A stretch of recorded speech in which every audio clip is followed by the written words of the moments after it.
අපි දැන් ඉන්නේ ලිඳුලේ ඩෙල් මවුන්ටන් වල. දැන් අපි නැගලා ඉන්නේ ඩෙල් මවුන්ටන් වල මුදුනටම. අපි කිව්වට මම විතරයි, කවුරුත් නැහැ.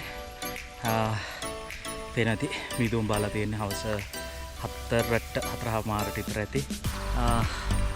මම දැන් ඉන්නේ ලිඳුල තලව කැලේ ඩෙල් කන්ද මුදුනේ, නැත්නම් ඩෙල් මවුන්ටන් එකට සමිට් එකට බොහොම ළඟයි.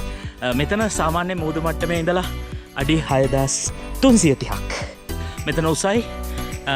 මෙතන අපි දන්නවා තලව කැලේ ටවුන් එක නිකන් හරියට බේසමක් වගේ වටේට කඳු පන්තිය, ග්‍රේස් වෙස්ටර්න් කන්ද ඒ වගේ කඳු පන්ති වලින් වට වෙලා තියෙන මැද බේසමක් වගේ තියෙන්නේ. ඒතර මේ ඩෙල් මවුන්ටන් කියන තැන තමයි ඩෙල් කඳු මුදුන හරි වැදගත්. මොකද මේ මෙතන වැදගත් වෙන හේතුවක් තමයි මේක ඇවිල්ලා මේ වලාකුළු වනාන්තරයක්. ඒ කියන්නේ ක්ලවුඩ් ෆොරස්ට් එකක්. එතකොට මෙතන මේක වලාකුළු වනාන්තරවලට තියෙන ලොකුම ත්‍රෙඩ් එකක්, නැත්නම් ලොකුම බලපෑමක් තමයි අපේ රටට විදේශයන්ගෙන් ගෙනෙල්ලා මෙහෙ පැල කරපු ඒ පැලවලින් ව්‍යාප්ත වෙච්ච විශාල ආක්‍රමණශීලී ශාක විශාල ප්‍රමාණයක්, පැල ඇටි විශාල ප්‍රමාණයක් මේ භූමියේ තියෙනවා. මේ ඩෙල් කන්දේ ලොකු ව්‍යාපෘතියක් යනවා. අපි ඒක බලන්නත් එක්ක තමයි මේ ආවේ.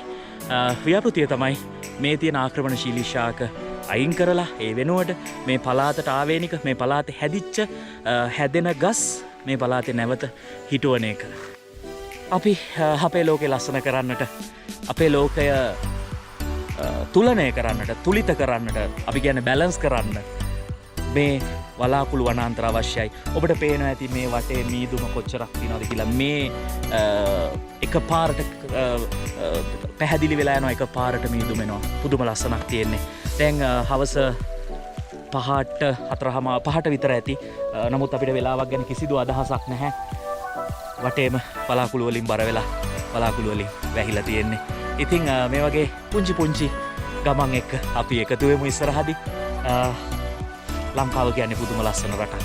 ඒ වගේම තමයි පුදුම වටිනා කියන ජෛව විවිධත්වයක් තියෙන හරි ලස්සන රටක්. බයෝඩයිවර්සිටි එක ගැන අපිට කතා කරලා නිම කරන්න බෑ සහෘදේනි. ඉතින් ආරාධනා කර සිටිනවා එකතු වෙන්න මාත් එක්ක, එකතු වෙන්න අපිත් එක්ක මේ ලස්සන තැන්වල ඇවිදින්න, ලස්සන තැන් පෙන්නන්න.